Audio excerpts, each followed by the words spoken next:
Hello and good morning, everyone. Welcome to this week's new episode of Breakfast with Boom. Of course, I'm your host, Mr. BoomStick XL. And yes, we are back on Breakfast with Boom after a small hiatus due to, well, COVID just basically kicking Mrs. Boomstick and and my ass for what now seems like 2 weeks. But listen, folks, this is the show you've been waiting for. We've been advertising this for months. This is the big Christmas in July show. It is the show that we're going to be giving away $400 worth of digital goods. That's right, 8 $50 gift cards. And all you got to do to win, folks, is be in the chat. That's right. If you are in the chat and the picker picks your name, regardless of country, wherever you're from, we are obviously welcoming in our international guests as well.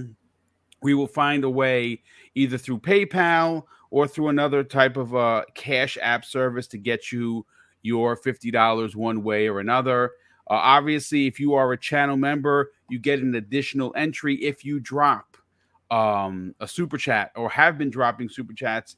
You get additional entries for a total of 3, besides just being in the chat. And obviously, that increases your chance of winning one of the 8 $50 prizes, and those are funded, folks, by you. That's right. People that tune in, that drop super chats, that are our channel members. They go a lot further than you think that they do. Mrs. Boomstick and I tucked them away for 4 different big giveaways this year. We've already had one in one in April for Easter. Obviously, this is our Christmas in July, big giveaway, and then of course we have Mr. Boomstick's birthday bash, which is going to be on at the end of September. My birthday, but you get the prizes, and of course the big one, the 1K giveaway, folks, is going to be coming for the holidays, and that's usually towards obviously Christmas and Kwanzaa and the rest of the holidays that everyone celebrates. And again, all you got to do for those is to be in the chat to win. So, you know what? Let's get into the introductions first. And we're going to start with our special guest, N64 Josh, Mr. TikTok himself. What's going on, brother? How you feeling? Oh, you're on mute, Josh. No. Oh, it happened. There you go. I muted to cough and forgot to hit the button. Wow. Can we just start this one over? Absolutely. I'm gonna press the rewind button right now. Boom. There you go. No, I've been fighting the same crud, and I'm finally feeling more like myself. Like it wipes you out. How many weeks has it been for you? You've been sick for a couple of weeks. So honestly, I actually have had both strands. So most of July I've been sick. Is what it boils down to. So this is the best I have felt in a while. And so super glad to be here, and it's bright and early for me. It's 7 a.m. So yeah, because you're on the West Coast. Yeah, here we are. We've been wearing an Xbox shirt today. I pulled out the Xbox shirt for Breakfast with Boom. So let's rock and roll, baby. Well, listen, it's great to have you here, and we might have a guest or two joining us as well. We're hoping that Big Cloud can get himself in here because obviously he did a video a couple of days ago regarding this big PlayStation leak, and yeah, folks, it's real. It's real, and it has happened again. And we saw the leak that came the way of Special Nick from the Xbox era. He leaked obviously some gameplay and a whole bunch of controller footage and accessibility footage for the Last of Us remake. Obviously, that set off a tremendous amount of criticism on $70 versus, well, this should have been a budget title. But there's word on the street, folks, that a big God of War leak is coming, and it's expected to drop sooner than later, giving people a glimpse into something that apparently Sony doesn't want us to see. We also got information on the next Star Wars game from Respawn Entertainment that was a part of this leak that leaked this morning. It gave a release date, folks, which is shocking. Remember, that all we heard is that it was coming out in 2023, and now we have even more information, which it goes to show you that I don't know what's happening at Sony, but we will break down exactly how this leak happened momentarily. But let's welcome back Mr. Fuzzy Belvedere. How the heck are you, brother? And welcome to the show. I'm doing great. Glad to be here, man. Oh man, just been busy gaming these past couple of weeks, and come back to Twitter to find that people are mad about stuff, and Sony is having issues, and man, just a whole bunch of weird news going on. But Yeah. man, a lot to get into. So let's get to it. Glad to be here Yeah, with you guys. We do have a lot to cover today, folks, and I'm glad. Obviously, if you're finding the channel for the first time, we are in the hunt for 11K, and we're close. We are just about under 200 away from 11,000 subscribers. We hit 10K earlier this year. The goal for 2022 is to finish off at 12K, and I'm hoping that we can do that. It has been one heck of a ride. And we can thank you for helping us get where we are. But Web Dave, you've been keeping yourself busy by doing these incredible interviews. How the heck are you, man? I am doing great, Boom. I'm so glad to hear that you and Mrs. Boomstick are on the mend and feeling Thank better. you, sir. Obviously, we need you 100%, and you're getting there, and we appreciate you taking your time to get healthy, to get back in the swing of things, and taking your vitamins, all that kind of good stuff. And I know you're doing your exercise and stuff too, and we appreciate everything you do. My God, we've got such a huge show today. All these giveaways, it's crazy. Everybody that's what's watching right now, if you're not subscribed to this channel, subscribe. Just click the button to subscribe. It doesn't cost anything to subscribe. Hit the little bell icon so you make sure you don't miss any of these shows. Mr. Boomstick, he doesn't like to brag, but he does these amazing breaking news shows as well. I mean, you want to know what's going on in gaming, this is where you need to be. Boom. Love you. Let's get to it. Thank you, brother. That's very kind of you to say, and definitely love you as well. But listen, folks, let's get into some disappointing Xbox news. And unfortunately, as great as Xbox and Microsoft and Phil Spencer and that incredible team over at Redmond have been doing the gaming lord's work, so to speak, they have had not so great of a 2022. Now, again, outside of the major announcement earlier this year, where they announced the acquisition or the attempted acquisition of Activision Blizzard King, which is supposed to, as expected, to close at the end of the year, potentially early in 2023. It has not been a good year for Team Xbox. And listen, obviously, we're not going to go down the rabbit hole and talk about the delay of Starfield and Redfall and Forza Motorsport. I mean, that's water under the bridge. But as hurtful as that has been for Xbox, and having very, very little first party entries into this year's releases, it's their second party and third party delays that have hurt them as well. And listen, folks, a lot of this is not Xbox's fault. This is just the world. And I do want to start off by saying, obviously Mrs. Boomstick and I have been very public about how sick we have been in the last 2 weeks due to COVID. And I just want to say that, the more I hear about gamers, entitled gamers, shooting off from the hip, saying that they don't want to hear about delays because COVID is already 2.5 years into its cycle. It shouldn't be a big deal. I'm here to tell you, as someone that is vaxxed, someone that is boosted, this thing kicked and still is kicking our ass. I got some footage on the screen. It's about a month and a half old. I have not had the ability or the want to even pick up a controller to play games outside of just catching up with Animal Crossing for like an hour with Mrs. Boom daily. I don't even want to play Forza. Like, I'm in the middle of multiple games. I'm playing Stray on the PlayStation 5, which is amazing.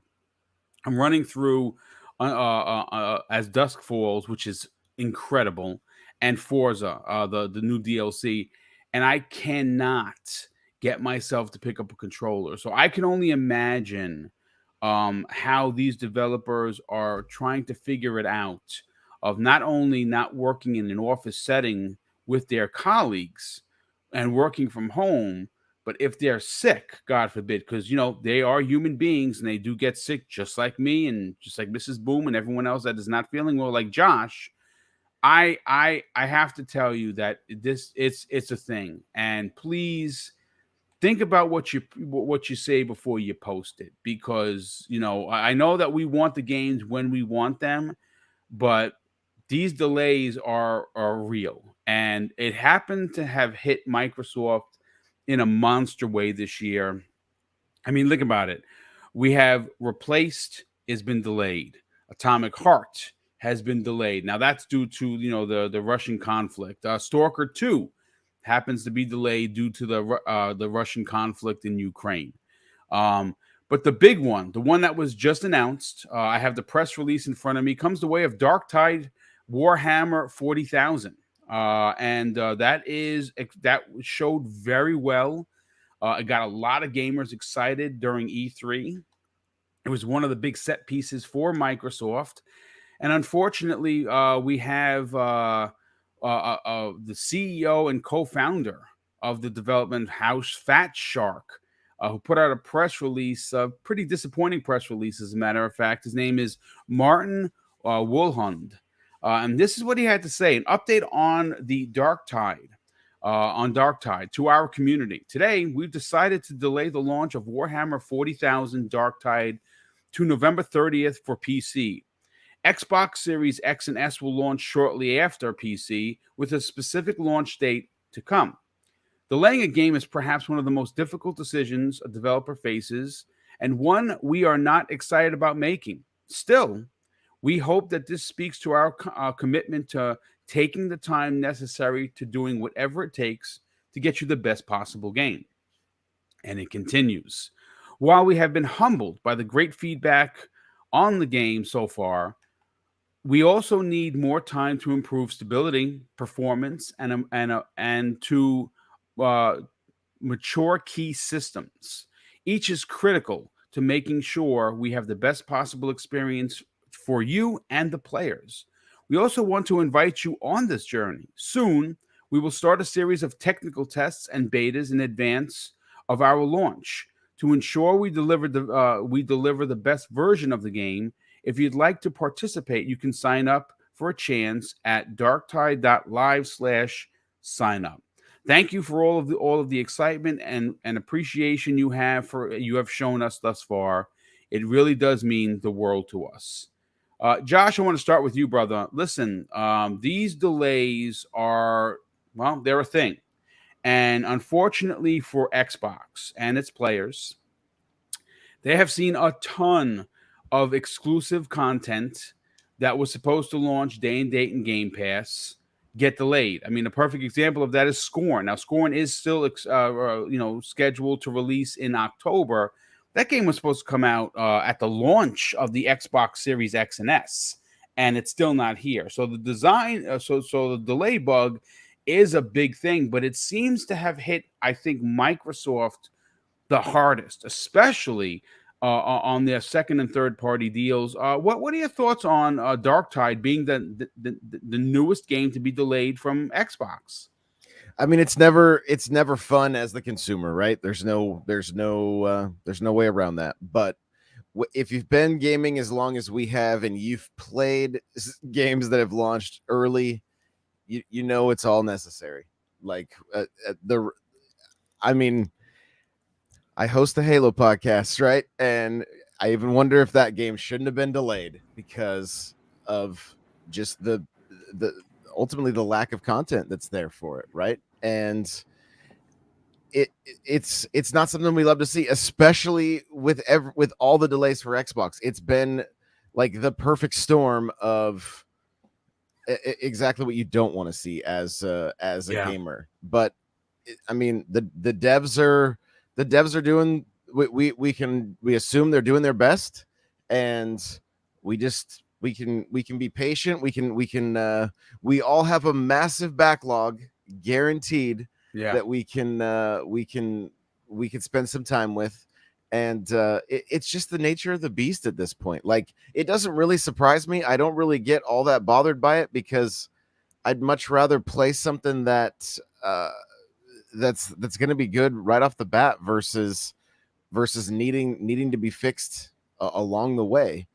And so it's just it's unfortunate, but it's the way it goes. And I wish those guys the team the best that's working on this game, and hopefully the delay gives them the time they need to not have to crunch and be able to put out the product that they're hoping to put out. Yeah, no, absolutely, and I think you're onto something with that. And that's the other thing. Crunch has been and I think will continue to be a part of the industry. Now, whether that's 18-hour days to get a game out the door, or your average 10-hour days, crunch is something that Microsoft frowns upon. It's something that they do not participate in, and we've known that for sure. They've talked about that publicly. And I'm sure that the studios that they work with, even though it's disappointing to, in fact, get these games delayed, they don't want to see their employees crushed to try to get a game out, especially in an era where COVID is still a major conversation. But I mean, listen, again, it's disappointing for sure, folks. And obviously, like I said, Warhammer showed really good at E3. It looked done, but that's just what they like to call a vertical slice of a demo that they made for E3. It looked great. A lot of people are going to be playing it and quite enjoying it, but it needs more time to bake. And I agree with Josh. I would rather them take their time and get the complete package than have to have a game come out and then you get what happens a lot with when Xbox games don't hit. Oh, it's another Game Pass fodder. It's another game that's a 70. Nobody wants that. Certainly the team making the game doesn't want that. So listen, it just is what it is. And we will eventually get it. And hopefully we get it the first, early on in 23. And again, the more delays we get, folks, the more it's looking like 2023 is going to be one hell of a year for Xbox, considering that they're on the struggle bus right now when it comes to 2022. The Web Dave, let's get your opinion on this. Obviously, this is disappointing. This falls in line with a lot of stuff that's been delayed for Xbox. And again, it only seems like it's only Xbox, but it's happening around the industry as a whole. Sony's had some stuff delayed. Nintendo has had quite a few things delayed. But it just so happens that not only Microsoft is struggling in first party, they depended on second party and third party, and unfortunately, those got delayed too. Again, not a great year for Xbox in 2022, but they are expected to have an amazing 23. What are your thoughts on the recent delay of Darktide? Well, I was looking forward to that game for sure. Ready to play it, ready, to soak it up and to get into it because it looks fantastic. But it does. Looks really good. It's one of those things where it's like, sometimes, like you say, it's hard to say. It's hard to, we don't wish for anybody, to get. But if the reason for it is to make it a better game in the long run, to make it stronger, more reliable, not buggy, then delay it, because in the end, they're going to hear more grief for putting out something that's, let's face it, half-assed. Yeah. Compared to something that's, been polished and really put through the ringers and really, really been play tested to make it as professional and as great as experience as we can enjoy. And that, to me, is more important. Like I said, yeah, for now, it's kind of like, there's nothing to play. There's tons to play, man. And if you don't have Game Pass, you're crazy at this point. I mean, if you can afford Game Pass, even if you just keep doing the PC, trying to renew for $1 kind of thing, get it on it. It's so worth it.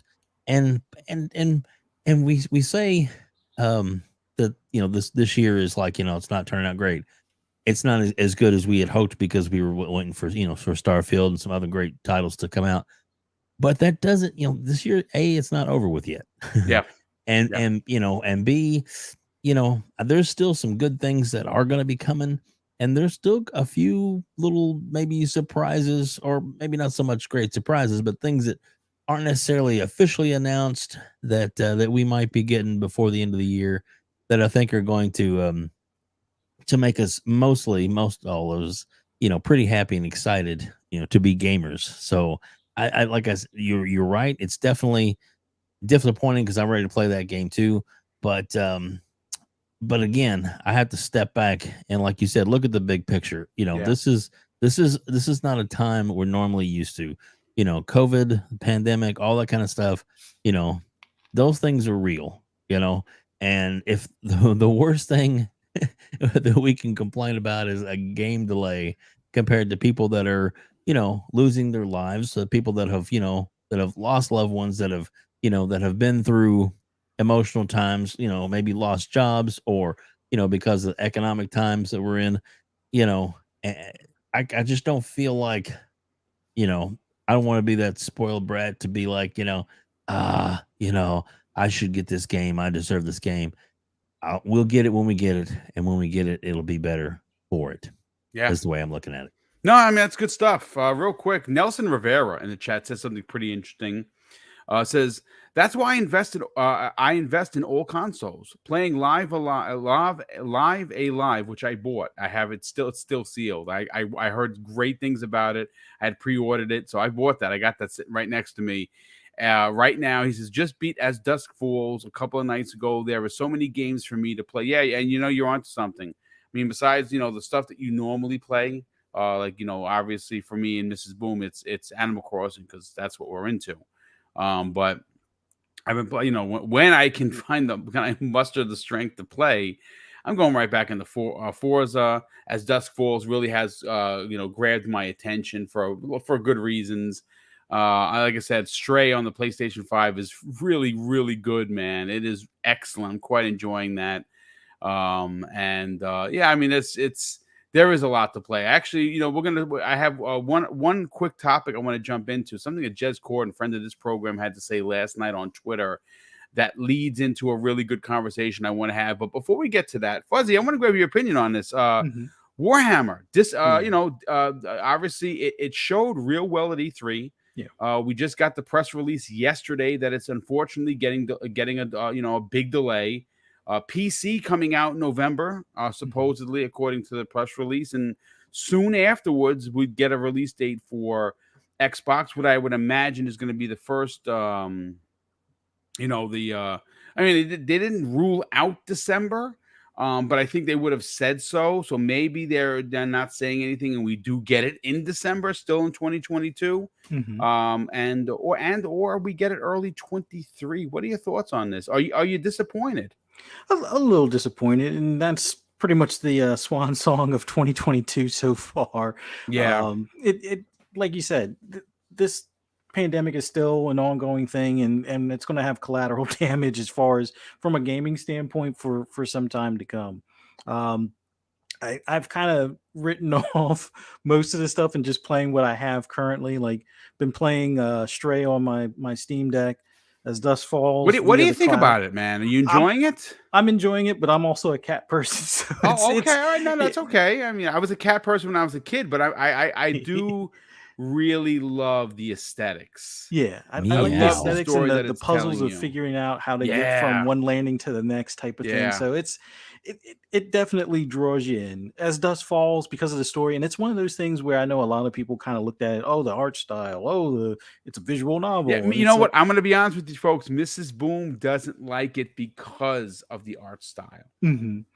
But it definitely has a story to it, and it's one of those things. It'll either grip you or it won't. But I nearly bet it'll grip a lot of people, either in a good way or a bad way. If you like certain characters or there's some characters. Really tough choices, man. Yeah. I mean, some real family stuff, right out of the gate. There's some some stuff. I don't want to give anything away, but there's some heavy stuff in there. Oh yeah, and there's some decent games that are going to be here between now and the end of the year. If Dark Tide makes it before the end of the year, that'll be awesome. I got my eyes on the prize as far as High on Life. I'm hoping that one stays on time, but I understand if it doesn't. But that's the one I'm really looking forward to towards the end of the year. But overall, I think even when we get into 2023, I think we might hear some delays on some other games and things like that. But there have been some games that have been pushed back to this year. So things like Saints Row hopefully remains on schedule, and it looks like it will for next month, or I think late next month. But it sucks, but there's still plenty of stuff to play.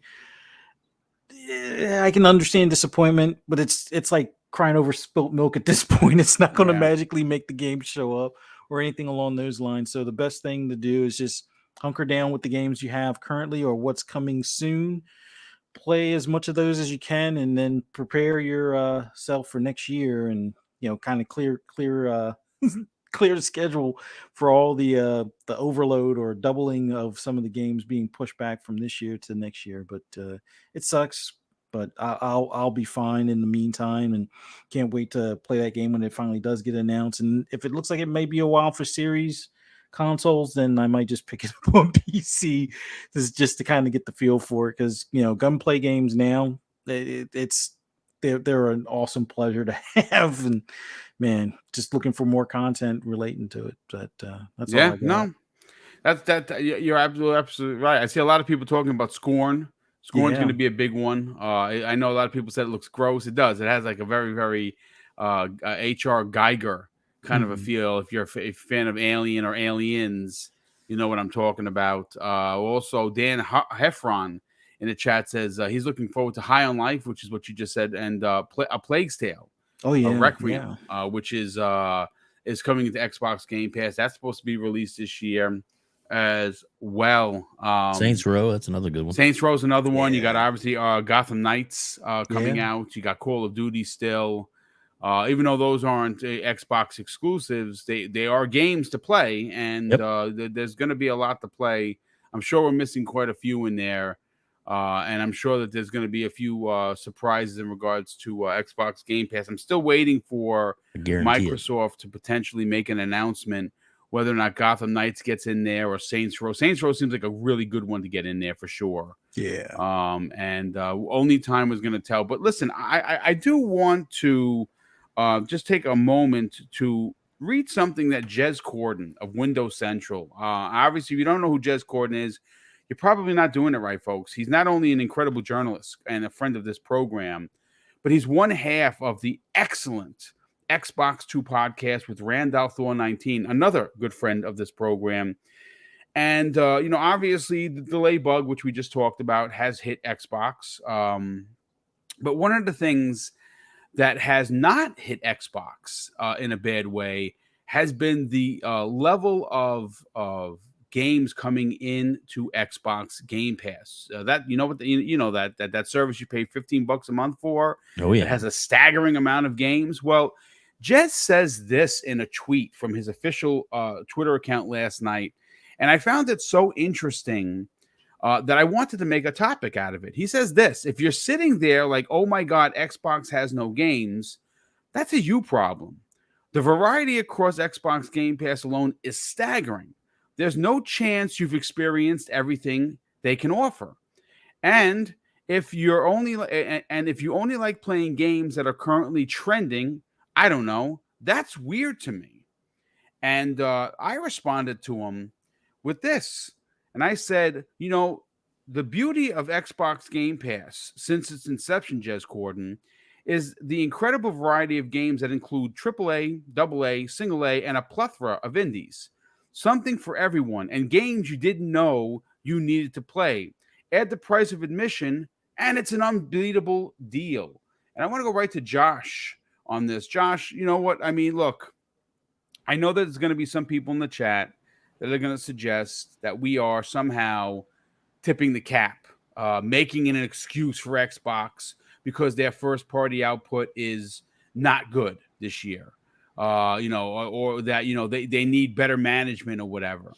And if you want to stand on that square, I'm not going to argue with you. Okay, what I can say with full confidence is that even though we have had a ridiculous amount of delays regarding first-party and now, of course, second and third-party deals, which are just beyond human control, the games that continue to find their way to Xbox Game Pass, and three of which a lot of people are excited for. Scorn coming in October, The end of the year, you got obviously.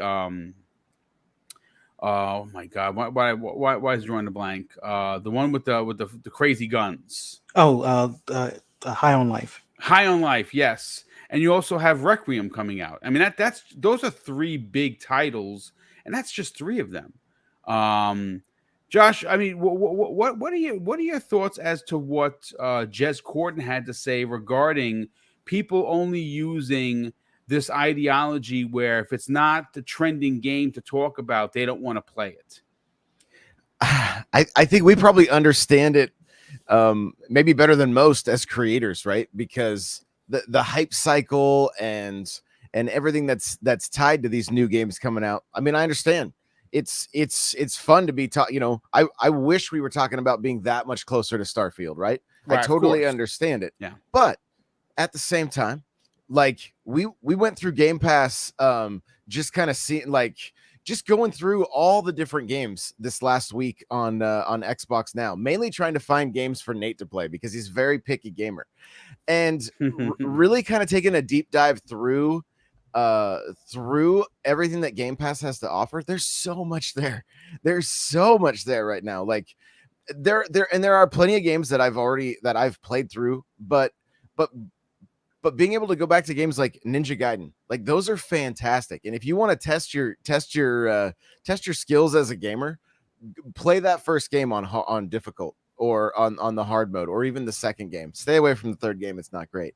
Yeah, terrible. It's not good. But there are quite a few like really like just some gems in there that maybe you can go back to, like maybe you're going back to some remasters. And I mean, Xbox isn't just Game Pass either, right? Like there's this, I can't remember the name of the game that I've been seeing. It got tweeted about quite a bit yesterday, and it was a first person shooter. They're on airliners, like fighting these enemies like they have a grapple. I'm like, what? This game totally has my attention. I need to look it up. I think it was called... Oh, are you talking about something Infinite? Yeah, I can't remember the exact. I don't remember the title. I'd have to go back and find the tweets, but I plan on going through the store and just checking it out, like, because it looked incredible. I'm like, this looks like, you know, like Call of Duty meets Halo Infinite. That's what it is.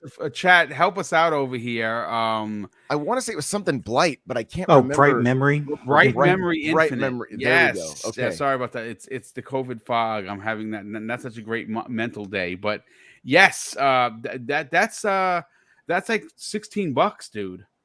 It looks amazing. I mean, I'm playing through it. It's a bit. Listen, it is a little bit wacky, but my God, that game looks good, dude. Sometimes wacky is fantastic, you know. Yeah. So like, it looked very over the top, which that's what I was like, I can get behind this. You know what I mean? Like you're fighting on a 747 or whatever. Like this is way over the top, but I'm here for it. So I mean, there's something for everybody on Game Pass right now, but there are also plenty of titles that are not on Game Pass that you can, you know, throw $16 at, or, you know, I mean, look, you're playing the Lego game right now. Like it's on sale for 44.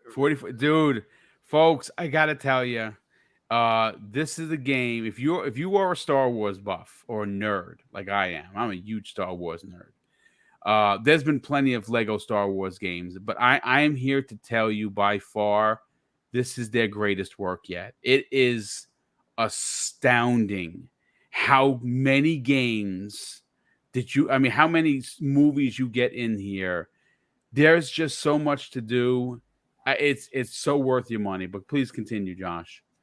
No, I mean, that's pretty much it. Like, I understand, like, I feel like we're at a time as gamers where we enjoy the conversation around what's coming out more so at times than actually sitting and playing the games that we have. You're not wrong. You're not wrong for that. Yeah.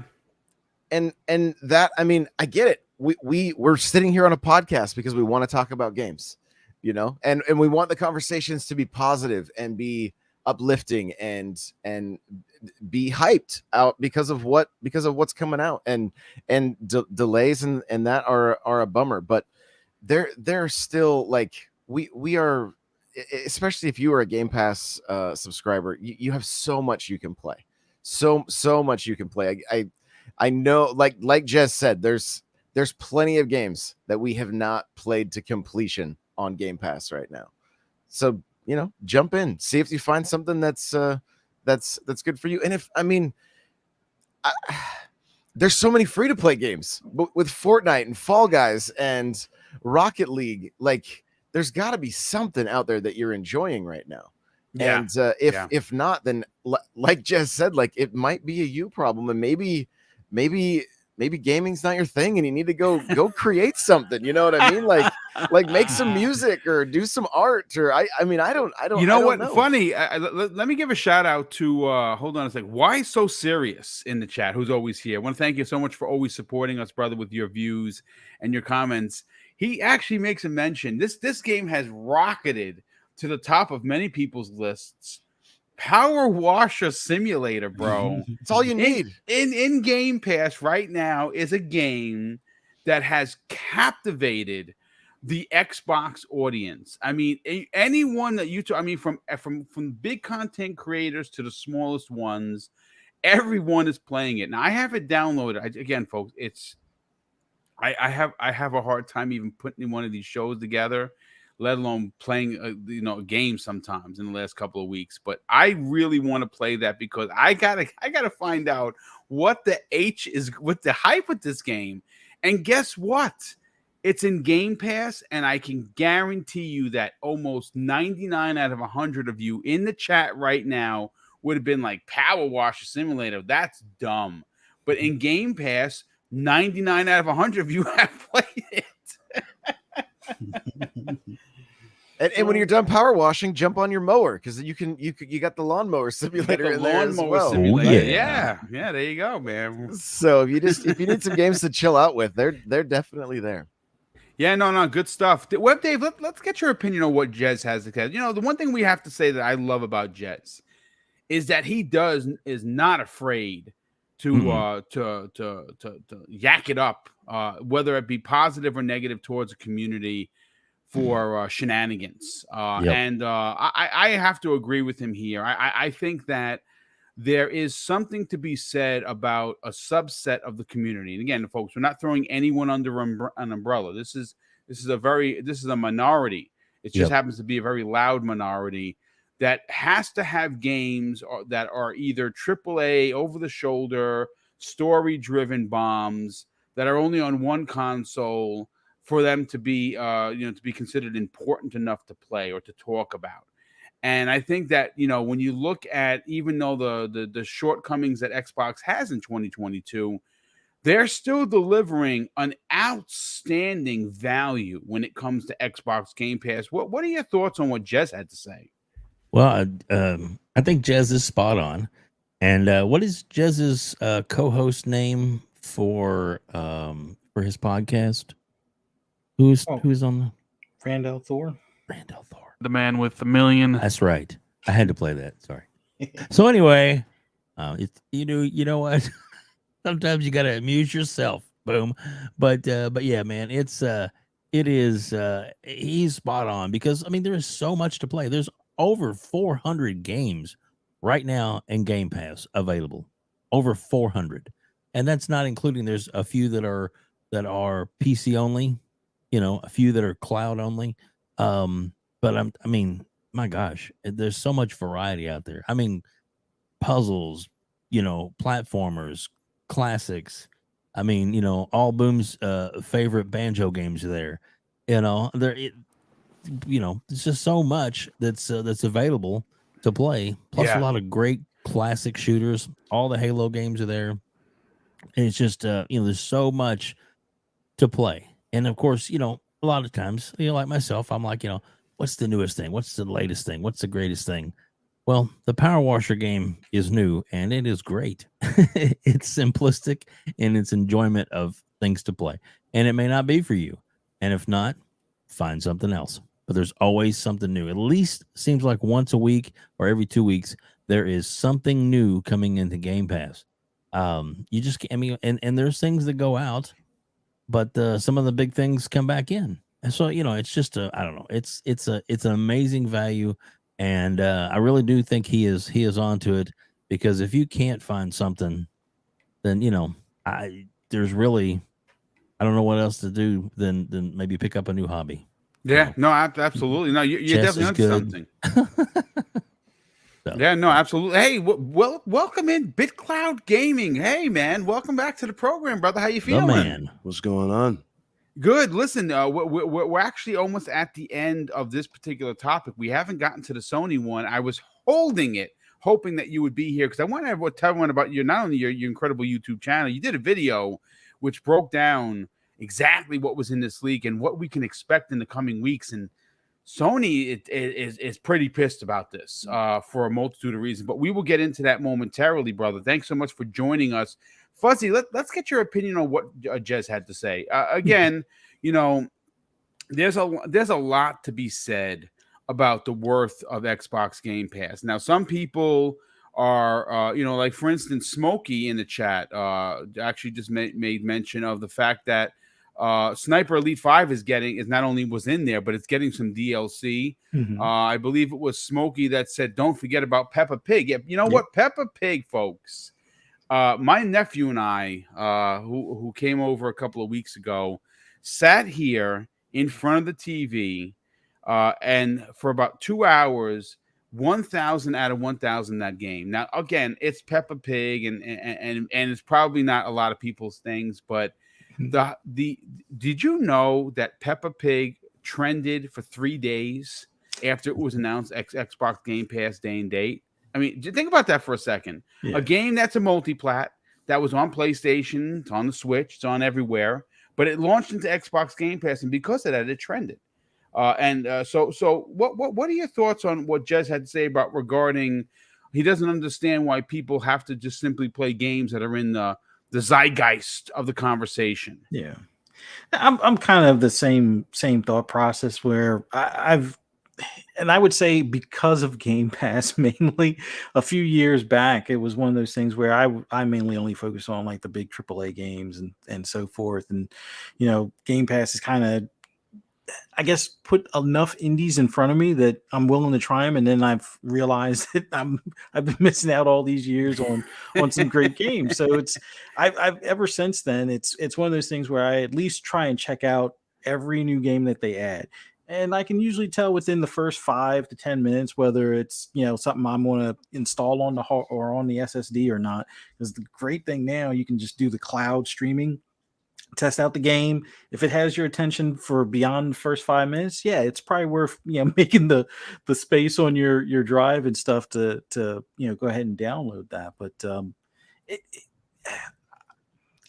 I don't understand why people feel that if there's not a AAA, it's all over. It's it's curtains. It's the end of the world, when there's tons of other like smaller games. Like I think what was it, Eyes in the Dark or Eyes of the Dark or something like that, which is like a small indie game. Also playing that on Steam Deck. I think it's just on PC now, but I would say it's destined to come to the consoles here probably within the next year or so. Stray is another one I've been playing on my Steam Deck. Mm-hmm. Haven't played the Power Wash Simulator yet. It's one on the to-do list. Like I figure after I finish As Dusk Falls, that will be the next one that I give a try. And a lot of people I know that usually aren't into these like sim type games wound up spending quite a few hours clearing out like the parking lot or the playground and stuff like that. Yeah, Cognito from the Iron Lords, he blamed somebody for it, and he said, I just spent the last 2 hours cleaning a park. But see, that's the thing. There's so many different experiences that you can just try out. I mean, if you're paying for it, or if you're doing like I am with the Microsoft rewards points, it's well worth it. I'm hoping the PlayStation Stars thing kind of pans out kind of similar. I know it doesn't have, like, since Sony doesn't own a search engine or anything, it might take a little bit more, but they're giving points for playing games on the console, and that's a great way to, dive into these subscription services, try some things out, some games you may have missed. I mean, there's tons of games. Like, even if you try to buy every AAA as it releases, you're bound to have a backlog of some sort. And if you didn't buy those games, or if you have those games, there's always something to play. But things like Game Pass or even the PlayStation Plus, subscription stuff, those systems out there are awesome for just kind of filling in the in-between time. So, you're waiting for Saints Row? Well, there's tons of stuff to kind of hold you over if you don't have anything else to play. Like, if you've already beat Elden Ring, there's tons of stuff to get you to the next game that you're looking forward to, type of deal. So I would say he's on to something. Like I said, I've tried ever since Game Pass has kind of been in action, to try these smaller games, because there's tons of stuff to enjoy out there. There's no doubt about that, and there really is. But before I bring BitCloud in on the conversation, and I just want to reiterate what Jez said, because he just came into the show. Let me catch him with some of the super chats. Been quite a few of them. The first one of the day comes to us from Sith Lord, good friend of the program. He drops a $2 super chat and says, "Hey, Boom, you sound a lot better. Yeah, my breathing is good. My voice is back. Still feels, I mean, tell you, man, to do anything. Like, I threw out the garbage the other day. I know it sounds like a big deal. I had some like rubbly legs, like as if I ran a marathon. It's the craziest thing, but we'll get there. We'll get there eventually. Otis Live. Hold on a sec. Where is this? Otis Live 356. Oh man, thanks, dude. He became a channel member for Here Comes the Boom. Thank you for supporting Double Barrel Gaming, brother. Definitely appreciate that. Shooter. A new member, he actually joined just the other day, Shooter 2853. Thanks so much for being here. Thank you for becoming a member. But also, he drops a $10 super chat. Thanks for the generosity. He says, "Hey, Boom, Mrs. Boom, panel and chat. Hope we're all well and safe from all your friends in Australia." Well, brother, thank you so much all the way from down under, not only for being here, but for, of course, supporting the channel with the super chat and, of course, your views. Definitely appreciate that. Sith Lord drops an additional $5 super chat and says, according to some people, Xbox 2's Randall Thor interviews Jez every week. So Rand says, yeah, that's the running joke. Instead of him actually being like a co-host, he's just interviewing Jez Corden every week. It is hilarious.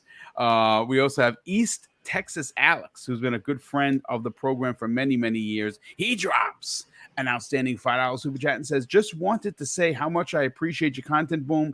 Keep up the good work." Well, that's very kind of you to say, brother. Thank you so much. And yeah, I love doing this. Like, this is a dream, folks. Being able to talk about video games with a group of guys and gals that I get a chance to work with each and every week is a gift. But you know what's even a bigger gift is having an audience, having people to actually want to listen to what I'm talking about.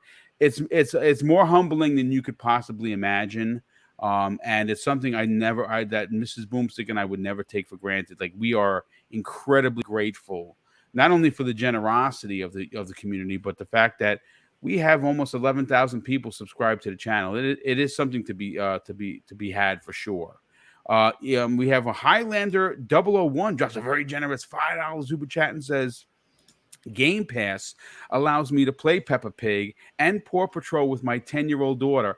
That's awesome, because I got a chance to play both of them with our nephew Tyler, and we had a great time." He also continues with, "I love making memories with her like I did with my 27-year-old son." And that's really what it's all about. It's the memories. Like I can go back and I can remember the first time I put an Xbox controller into Tyler's hand when he was still in his carrier. And I took a picture and I said, "I'm going to make you a gamer." Turns out I made him into a Nintendo freak, but he also likes Xbox now. Actually, we got him his first Xbox. He got a Series S earlier this year. And he loves it as much as he loves his Switch. So yeah, that's awesome, brother. Thank you so much for sharing the awesome family time. Thanaros, who's been a member for 34 months, brother. Well, thank you so much for that, Thanaros. Definitely appreciate that. We have another super chat. Another message from Kingfish737, who's been a channel member for 7 months. He says, "Good morning, Boom, to you and your amazing panel. One feature about Game Pass I enjoy is playing on the cloud. That saves my space on Xbox hard drive. Yeah, you're absolutely right. The cloud is a big deal. And the fact that they are getting more and more games, not only on the cloud, but with touch controls, is bonkers. How they are able to do that. But Big Cloud, I want to grab your opinion on something that Jez Corden had to say. And of course, you are one of the reasons why we love having you on this panel and we love your channel is that even though you're like myself and I'm an Xbox guy, you're a PlayStation guy first, you are not afraid to tell it like it is. Kind of like Jez Corden. And this is what Jez had to say in a tweet last night that sparked this topic. He says, if you're sitting there like, oh my God, Xbox has no games, that's a you problem. The variety across Xbox Game Pass alone is staggering. There's no chance you've experienced everything they have to offer. If you only like playing games that are currently trending, I don't know. That's weird to me. What are your thoughts on what Jed has to say? Is he on to something where it doesn't have to be a AAA, $300 million game for it to be good? I mean, yeah, he's right about that. I mean, I played multiple indies that were high quality, like I talk about all the time. Dusk and Elysian Tale, Velocity 2X, Apotheon. There's tons of games that are not AAA budget that are really, really good. You get a good experience. The thing is, though, a lot of people want that chef kiss type of moment when it comes to these consoles. So they want that one game that showcases all the features, that showcases the power type of thing. And I get what he's saying. Like, he doesn't, it's not all about that. But at the same time, there is that group that does eagerly wait for those type of experiences, for those big budget ones, for these AAA studios. That's what it is. And at the end of the day, again, it comes down as well as to everybody comparing one another to, like, when it comes to the platforms, like, okay, let's look at my list compared to your list. How many games did you drop this year compared to my list? You know what I'm saying? Like, that's just what you're just going to see a lot of. And going into next year, it's going to be pretty much the exact same thing, especially even though you have Starfield and a few other games like Redfall, etc. For next year, you're still going to have this conversation regardless. Yeah.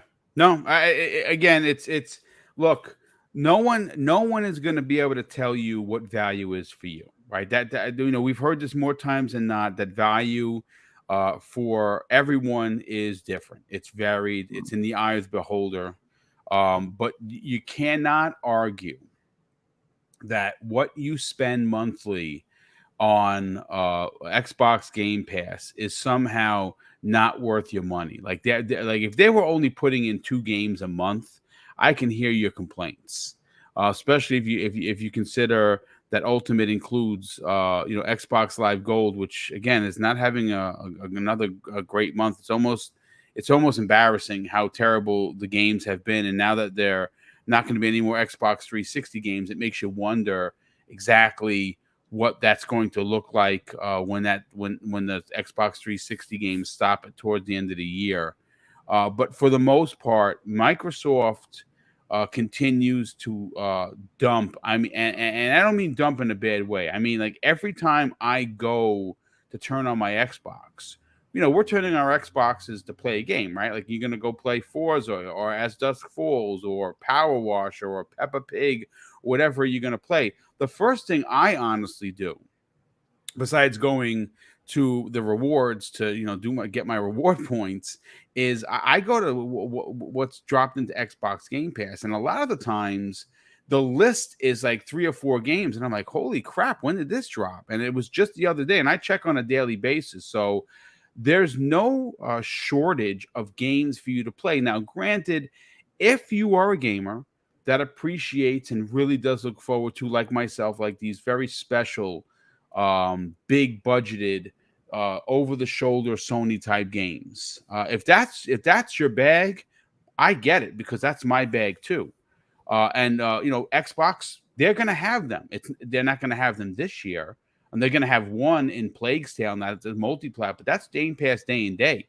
Scorn is another one, and High on Life is another one, and there's quite a few big ones.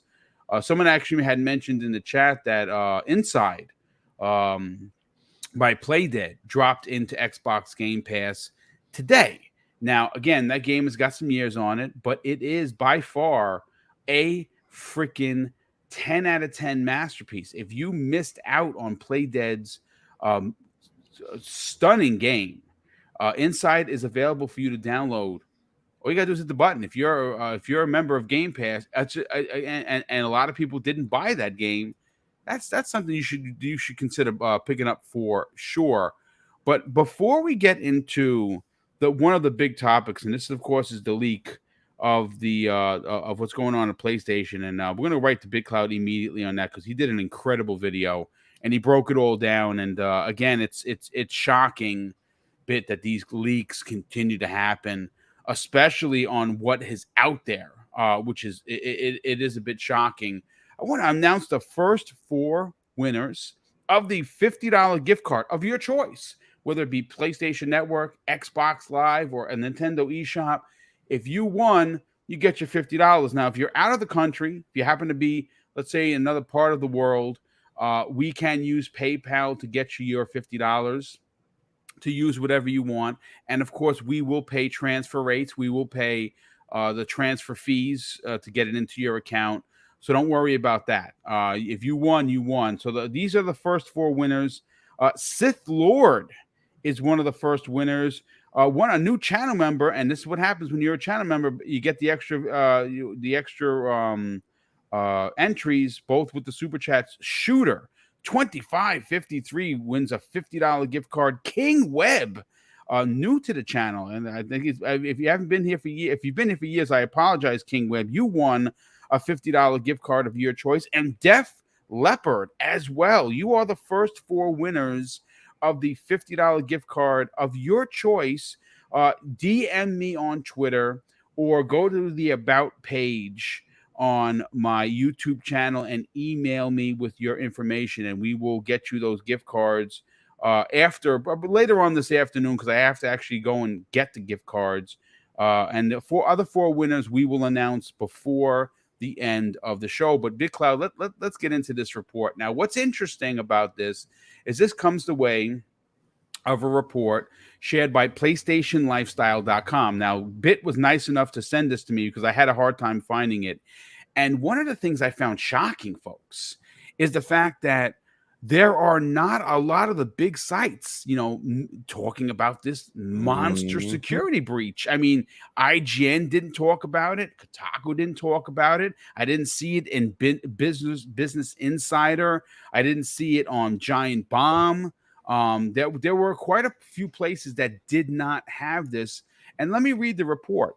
And then again, this comes to us from PlayStationLifestyle.com.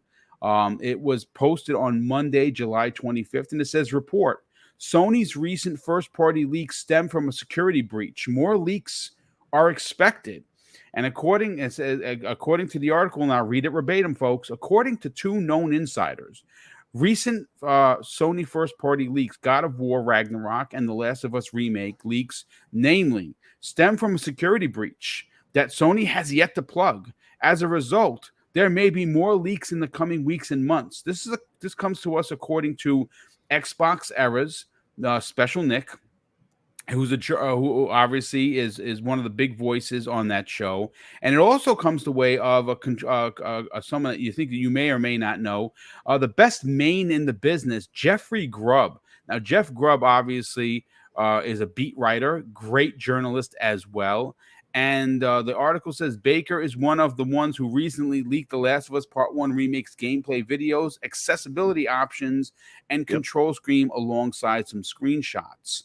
It also goes on to say that prior to The Last of Us 1 Remake's leaks, God of War Ragnarok's release information and various special editions were shared by a number of insiders ahead of the official Sony PlayStation blog. The Last of Us Part 1's leaks had people thinking that they were looking at a case similar to the Part 1 fiasco, but it wasn't as quite big. And this is what the article says, and this comes the way of a Special Nick. He says Sony may have a little bit of an issue, a security problem. Baker says in the video above, which of course we're talking about last week's episode 119 of the Xbox era, with Grubb chiming in to agree. Baker added that he's been getting offers from numerous other Sony first-party leaks, and then teased of an upcoming God of War Ragnarok leak that is expected as soon as next week. Both Grubb and Baker then agree that someone has gotten a hold of something at Sony. Now, from what we understand, and according to this is where it gets interesting, folks. There was a Reddit user who pointed towards a months-old Reddit thread that has now been deleted by the user, who claimed that someone got a hold of a company laptop with 100 gigabyte drive full of data. The Reddit thread was dismissed by most users at the time, but it is now believed that someone decided to take a risk, download the files, and or found out a way to crack into the server or something. This is pretty crazy that this continues to happen with Sony. I don't know if there's any relevance to the, to what they're saying in the story, that 100 gigabytes of data was able to get cracked into through this laptop. But this is this is another black eye for Sony. What is going on?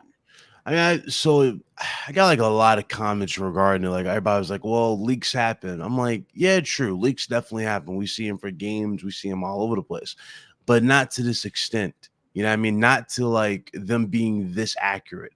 One of the biggest leaks that we had before we even got the official reveal was PlayStation VR 2. You guys remember? The headset and design got leaked. Then on top of that, the new headsets got leaked. There is a lot of relevance here. And when you go back to just the whole Last of Us situation, Last of Us 2 got leaked a week before it went gold.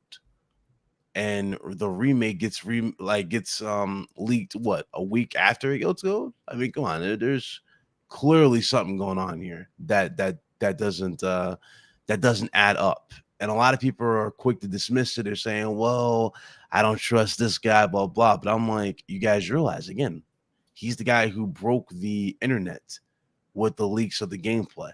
Yep. And mind you, he didn't have the laptop. This is what people need to understand. He doesn't have the laptop. This guy got sent this info.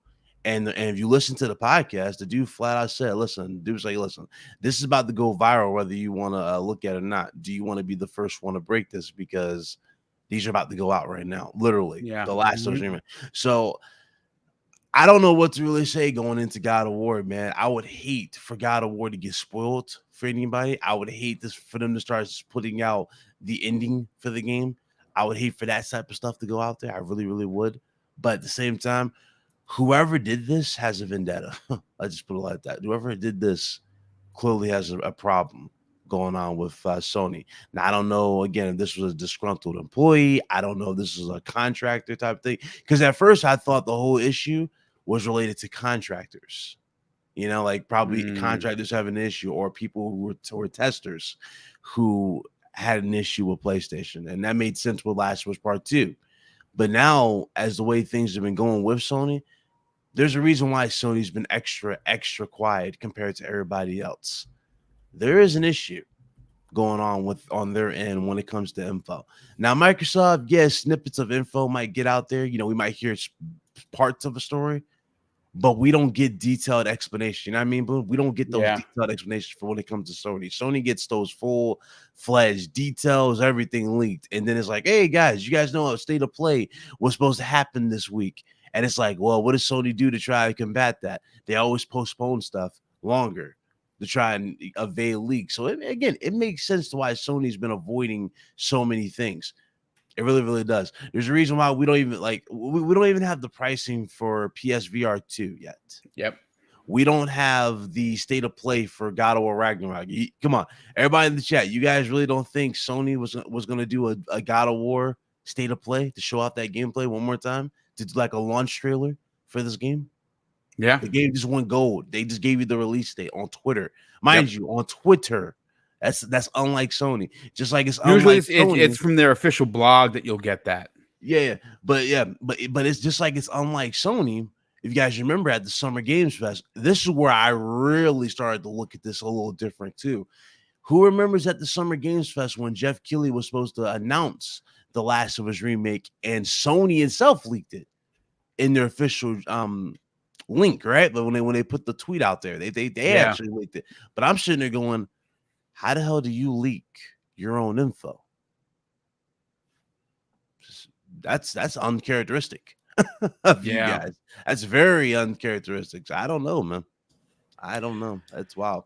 Well, this comes again. Sith Lord, who's a friend of the program, was again the picker picked them out today along with the first 4 winners. So he actually had sent me a message the other day regarding a possible casualty, and it's not even for Sony. Apparently, Jedi Survivor, which is Fallen Order 2, we know it's coming out next year. We know that for sure. But apparently, now we have a month. It's March 2023, based on the PlayStation hack. That's going to be a problem, folks, because obviously Sony, they have partnered with a lot of third party money had at a lot of games, and if they are now a part of this leak, that's going to be a problem for a lot of their distributors, because maybe they didn't want us to know that the game was coming out in March. I couldn't tell you because I'm not a part of the marketing team, but the fact that that's now out there for everyone, it's definitely a problem. Josh, let's get your opinion on this. This is again, obviously, about 10 years ago, Sony had that monster leak where it put down PSN for nearly 2 months. And obviously that was due to their lack of security. Now, granted, it's not the same kind of a thing, because this isn't hackers.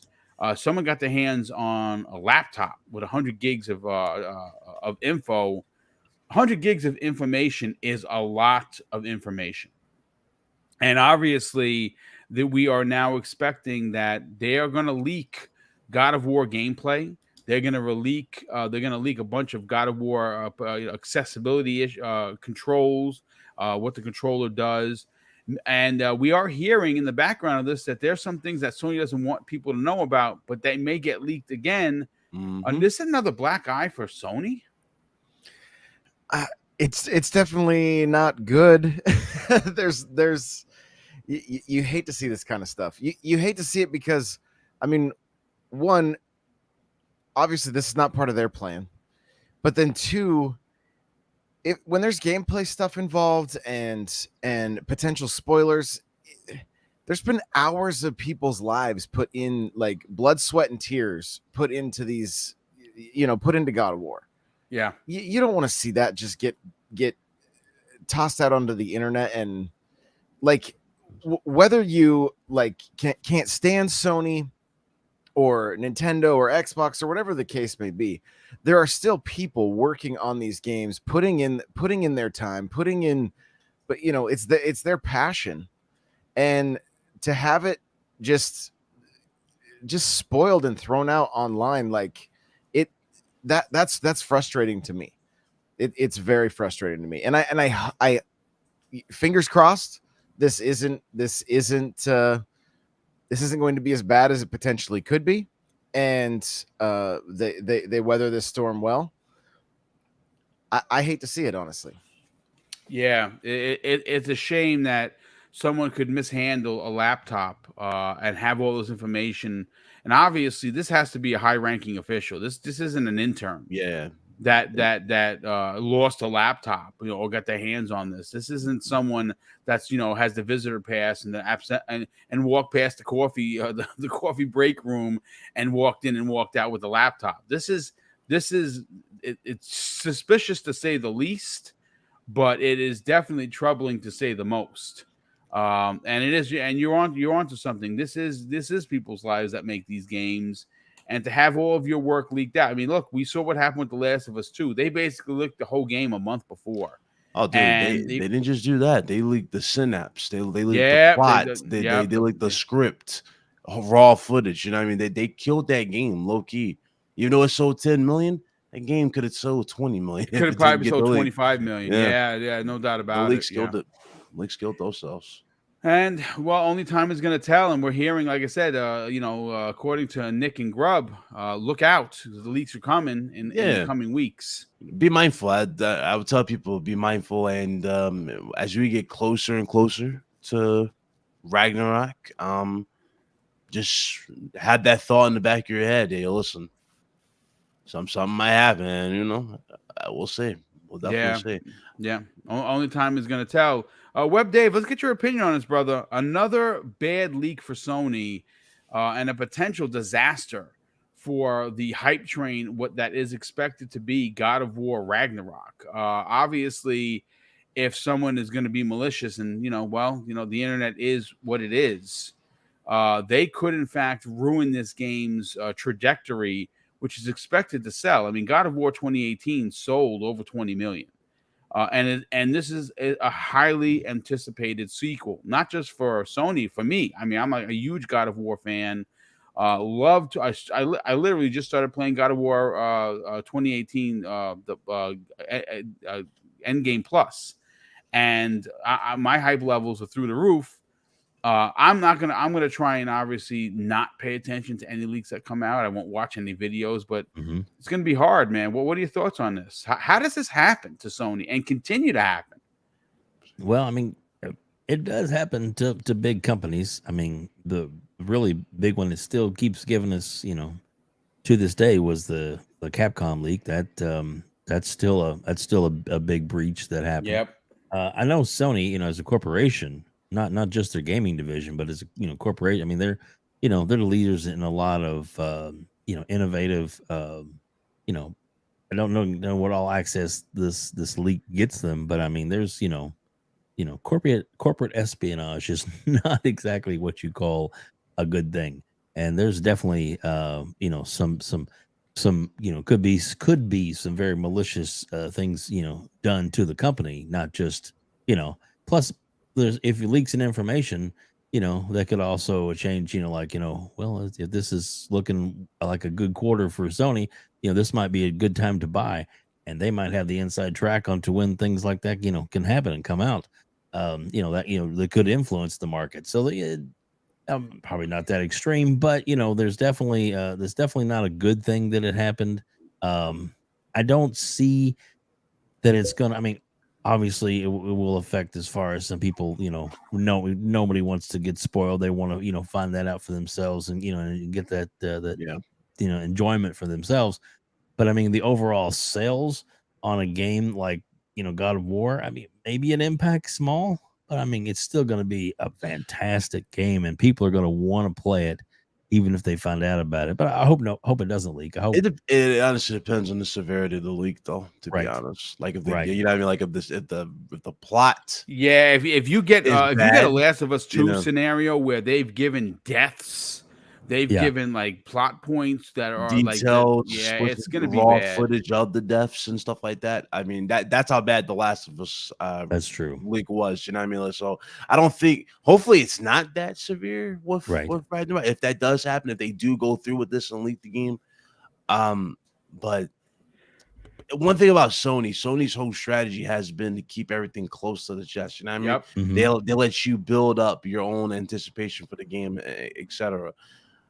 But I mean, hey, if the way things are going, man, all it takes is just one leak, or not leak, but all it takes is one random day for this dude, whoever has this information, to let it go, and then the internet will do the rest. Everybody's going to download it and just share it around. They did this with the Last of Us remake. You couldn't escape the Last of Us remake. No, you couldn't. It literally was everywhere. Yeah. Now let me ask you, if I mean, you as a gamer and hardcore fan of this game, even if you got spoiled, wouldn't you still want to play it or not? Or would it be like, no, I know what happens now, I'm not gonna play it? No, I'm still playing it. I'm still playing it, but let's just say, like, again, if we're being like fair here, right? If it was on the same level of Last of Us 2, let's say there was a certain plot. Let's just say the plot went a certain direction I did not like. More than likely, I wouldn't support it. Right. Like, you know what I mean? Because it's like I'm supporting this decision I don't like. You know what I mean? Like, let's just say hypothetically, I don't know, Thor dies, or I mean not Thor, but Thor kills Kratos here, and Atreus becomes the god of war. I'm just throwing some out of wall. But let's say he becomes the god of war, and they give him like they don't even give him a hero send off. They just kill him off. I'm just throwing the war stuff. Right. That's gonna ruin my experience. I'm be honest. Well, of course, yeah, exactly. Kratos. Exactly. I expect more out of Kratos. So exactly. No, I agree with you, but I'm thinking that it's, it's not going to be maybe quite as bad as that. I hope not, anyway. Like you said, yeah. But yeah, I mean, what else could they know? I mean, that's the thing. The things that probably would be intrigue people mostly would be like, what games are coming, or when is a certain certain game coming out, or when is a certain a game that's not been announced. That kind of those judging from all the recent leaks and these quote unquote insiders, he knows quite a bit. I mean, he knew about the monitors, he knew about the headsets, he knew about the state of plays that we were supposed to get that Sony, I guess, scrapped at this point, or maybe they will do one to close out the year, but I don't know if they're gonna do it or not. But if you guys remember the details for all the state of plays that we had so far, every single one was leaked to the T. Yep.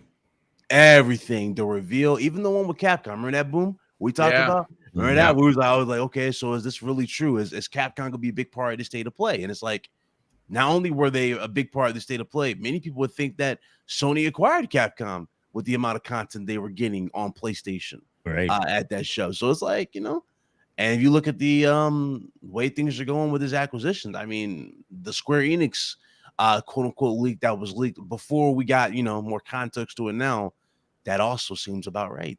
Yeah. So we're actually gonna be talking about that momentarily, because that's again, it's to me, it's I mean, because we keep our ears to the floor, and we're content creators. We are not surprised by the Square Enix purchase, which is rumored to happen, and that Sony is. I mean, if you look at the last couple of weeks, that they're setting up their people in place to get this done. So that's probably the next big one. We'll get to that momentarily, but Web Dave, good stuff as always. Let's bring in Fuzzy Belvedere on this. Fuzzy, leaks are a thing. Yeah, leaks happen. Now some people dig it.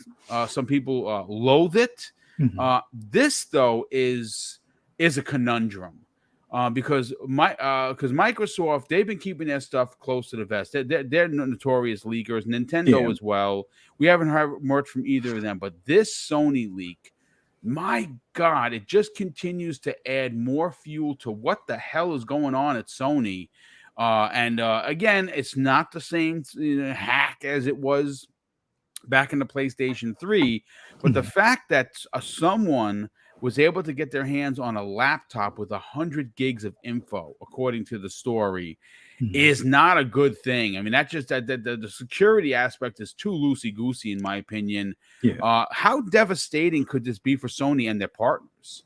I think it's definitely going to hurt things in the short term, but overall, I'm not sure it's going to hurt them in the long term. But it is a bad situation that it seems like it's progressively getting worse at Sony as far as leaks, and amazingly, it seems like Microsoft is getting a little bit better at keeping some loose lips shut, I guess you could say. But Sony is no newbie to this. They had the same thing with their Sony Pictures thing not too long ago, even before the whole hack with the PS3 and stuff. And they've had other small infraction things that have occurred, but I think the overall right now is there are people like myself that have already predicted that at some point they're going to probably try and kill off Kratos, which doesn't make sense to me, but killing off Joel didn't seem to make sense to me. I'm sorry, spoilers if you haven't already played 2, but it just seems they've seen them leaks. Yeah, it just seems like at this point in time, Sony is out of sorts, and I'm not going to blame Jim Ryan. I think they are being more affected because when you are the pinnacle or the king of the hill, let's say the market leader, there's always going to be people that are going to try to bring you down, whether it be from the inside or outside or whatever the case may be. So it seems like they're in a different position than when it was for like PS2. Like for PS2, there wasn't the internet wasn't anywhere near what it is today. So I don't think there was as much opportunity for anybody that would have a nefarious look on the outlook of Sony or something like that would be able to have as much reach or as much damaging effect. But nowadays with everything being instantly on the internet and being able to be trending in a matter of seconds, it's a lot harder for them, and hopefully they'll work on buttoning things up a bit. But if the whole thing about the laptop is true, that sucks, but it only has a life expectancy of let's say another 6 months to a year, because I can't imagine it still having access if they haven't already had their IT shut down access for that laptop to any of the servers or anything like that. Then that's a sleep on their part. But the 100 gigs worth of stuff, it's going to suck for probably up until about midpoint next year. Yeah, and then they probably everything got to shut it all down and reissue laptops at this point. After I've had them, but it just, I don't know. I had already made like a little picture. I put a link in the chat about like if they try to kill off Kratos, it's like, oh, God of War, Death of Kratos, Journey of Atreus, or something like that. And I could see possibly trying that, but I hope they don't. But then again, for those that are going to bombard potential customers for the game with leaks, just don't do it. Just figure out something else to get your jollies off, type of deal. Don't spoil it for those that are looking forward to playing the game. I mean, for anybody that's on social media on a regular basis, start blocking certain things or put them in like the mute category for like spoilers or whatever for God of War type of deal. But yeah, it sucks. Hopefully it doesn't occur, or if it does, it's contained within a short period of time, or hopefully Sony gets ahead of this, and that would probably be for the best case scenario, considering the game comes out in November. Even though it's a bit early to start talking about it, if there's something that they don't want us to see outside of like obviously spoilers, just go ahead and try to get ahead of it. Put it in the best light you can, kind of like what they tried to do with the remaster or the reboot for The Last of Us Part 1. But even though it was like a couple of days late. But that's the thing. I think they probably do have something like that, maybe like a video vignette compilation type of deep dive, maybe. Mm-hmm. And they're just sitting on it. Because The Last of Us reveal towards that wasn't done just strategically done. No, that was reactionary. Yeah. That was going to be part of a state of play. You could tell it was going to be part of a state of play because it had no context to it aside from, hey, guys, welcome. You know what I mean? It just oddly put together. And it didn't even show gameplay, which is, again, it adds to that illusion that, no, like, I love you, but you knew what you were doing with this. You were trying to hype, go right off the hype to sell this game as opposed to just selling this flat out. Because he had an opportunity to tell us at Summer Games Fest that the game wasn't going to have Last of Us 2 mechanics. Yeah, and to me that would have probably made more sense. I mean, it sucks as far as for people's expectations and things, but at least you can move on to the next phase of marketing the game and not having to worry about this thing that you're trying to cover up or hide or keep out of the topics. It's like just unfortunately, Microsoft has kind of learned this the hard way. Take things head on. Oh, we got this major delay. I know, it's before our big show type of thing, but I think it would have been a better approach.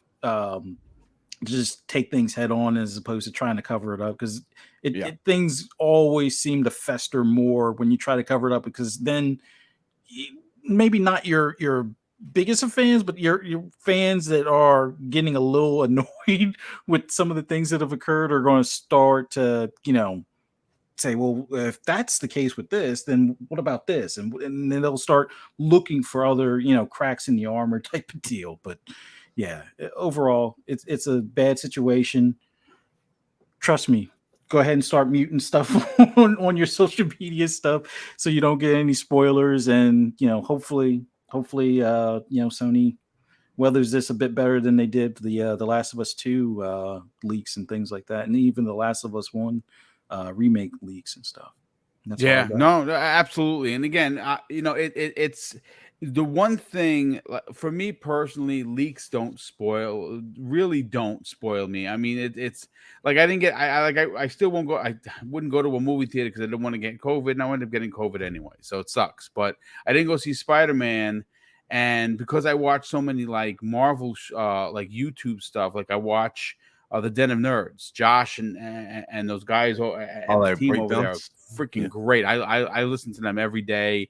Emergency Awesome is another one. If you ever want like top Marvel content where it's broken down, and not just Marvel, he talks about everything. He talks about every pop culture thing. He gets it right over there. I love what they do over at Emergency Awesome.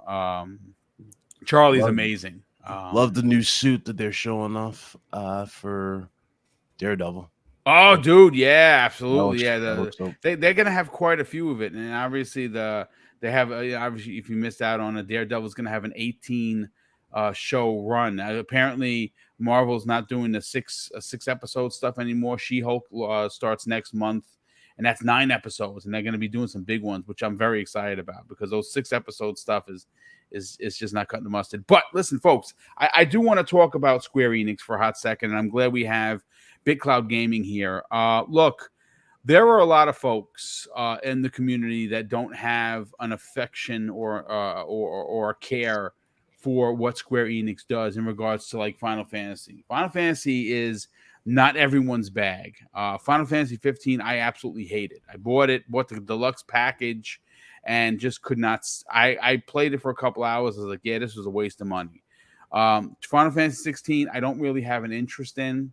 So it's going to be hit or miss for me. If I catch it on sale, maybe I get it. That's expected to be a PlayStation exclusive for at least 2 years. We also have Forspoken coming out early next year. That's expected to be on PlayStation 5. It's coming onto Windows PC. It's weird that at Windows PC you have Xbox achievements, but it's not coming to Xbox. Very, very strange thing. But Square Enix, there's again more rumors out of Sony, and this has been around for a bit. But Big Cloud, I'm glad that you're here because I want to talk about this. There are a lot of folks that feel like this would not be a big pickup for Sony. I 1000% disagree. I think that this would be a massive pickup for them because at this point there are some community members as well as industry shakers that say, why should Sony buy them when they're getting the milk for free? Basically, why buy the cow if you can get the milk for free, which is what Sony is doing with all of these timed exclusives with Square Enix. But I think that the concern overall is seeing like maybe a Tencent, maybe seeing someone like an Amazon or a Google or even it's one of the other big players in the game actually buy them, and then Sony's in trouble at this point because they do depend a lot on Square Enix and their games. So it makes sense. It makes sense. Obviously they got rid of Crystal Dynamics. They got rid of Eidos Montreal. And that's again still breaks my heart that Embracer Group got them and not Xbox. Makes sense though. Yeah, no, it does make sense. They could not obviously take a chance with the ABK deal. I want to get your opinion on this though. This is expected to happen this year. This announcement. The question is when this year. Obviously, they just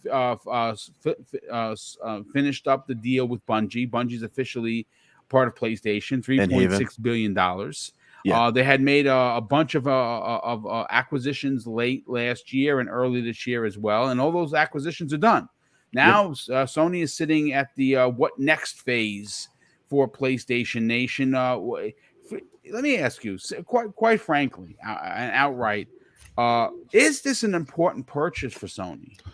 To a lot of people who don't really follow it, like a lot of people would actually think that they were exclusive this whole time because just how close they've been. It's very similar to Quantic Dreams. I don't know if you remember Quantic Dreams. Remember how David Cage always dropped everything on PlayStation? He didn't really have a specific vision to drop it on Xbox, but he never was bought. His studio was never bought by Sony.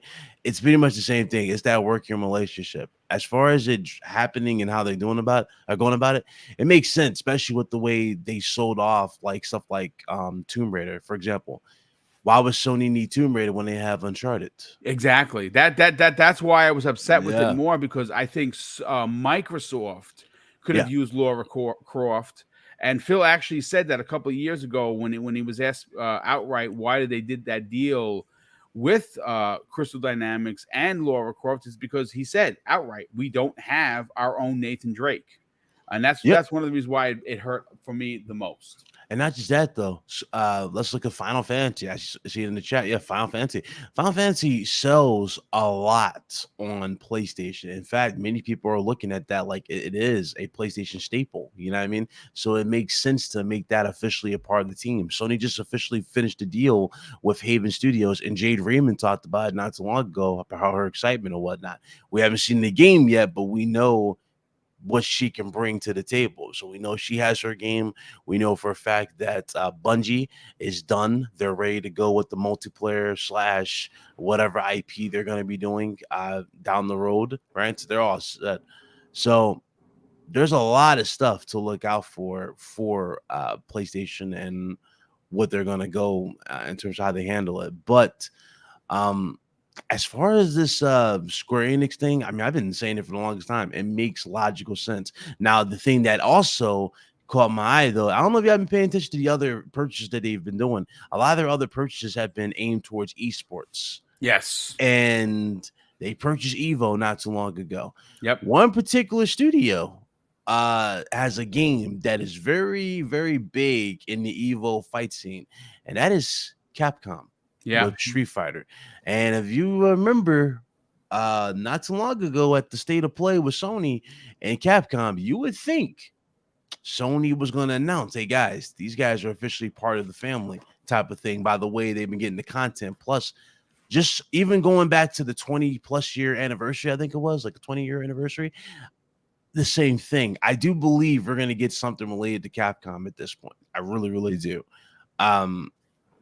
Whether that's going to be this year or next year, who really knows? But I really do think they're going to try to scoop up Capcom at this point. It makes logical sense. It really, really does. And I mean, it does. They do. They have been working with them, but the Capcom thing is if this was Capcom 2016, I would say that you're on to something for sure, because Capcom, if you folks you didn't know, was on the ropes. You forget this stuff. I'm talking about buying them and giving them the financial backing. See, I don't think they're gonna lock. I don't think they're gonna lock them away as PlayStation only. I think they're gonna do the same thing they're doing with Bungie, where they work independently. Obviously, like they have their full independence. They can do whatever they want with their IP. So you can still get your Resident Evils and whatnot on Xbox. But I do think it's more so of a partnership / union to guarantee that you continue to get those Resident Evils. You guaranteed you get X amount of games, those new experiences, those new remakes that we've long been waiting for. Boom, we still waiting for Dino Crisis. This would ensure us Dino Crisis gets made, because they have the backing for one, but also they have the insurance. We have the assurance that they're not going anywhere, and at the same time, because you still get the profit on both ends. So I really do think it would help, especially with Sony's marketing. I think they can market the hell out of everything for Capcom. That's one thing they do master. They mastered their marketing from the PlayStation 3 to now. They've mastered it. Yeah. So. Well, I would dare say that a Capcom purchase by Sony is as significant as an ABK deal. Yep. I think Capcom is a legendary studio, one of my favorite studios of all time. If I had to give you a top studio, that would be one of mine. Only because I'm such a Resident Evil stan. But a Dino Crisis, on Emusha, Final Fight, Marvel vs. Capcom, Street Fighter. I mean, the list just goes on and on. So it would be a massive deal. The only reason why I don't know if there's any, if that could possibly happen, is because just recently Capcom wind up giving every employee that works for them a 25% increase, because they literally made so much money. So again, only time is going to tell. I am going to say, though, because of the increase in production costs. I mean, think about this for a second. And I know people are going to laugh at me for saying this, Just take into account how expensive regular living is going. Like, you go to the supermarket right now, like we literally, because obviously we have COVID, so we're isolating, we're not leaving the house, and we had a delivery from ShopRite, right? That came right before the show. Thankfully, they didn't come during the show, which is all the luck that I have. And we bought $100 worth of groceries, and it was like 5 bags, and it's not even a lot of food, folks. And what I'm getting at is that even though these companies are doing good, the cost of game design has skyrocketed.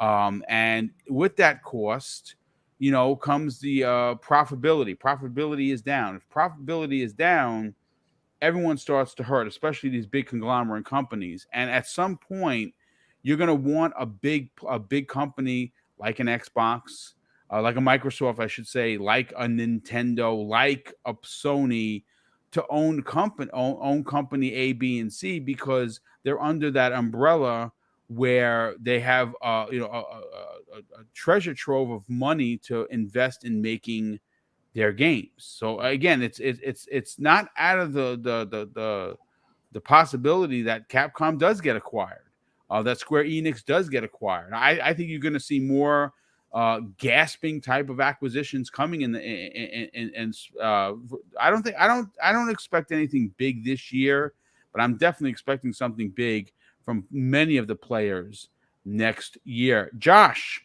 let's get your opinion on this. Look, the bottom line is many people that do content creation have been talking about Square Enix joining PlayStation. Seems like a no-brainer to me personally, considering how many exclusive deals that they currently have with them.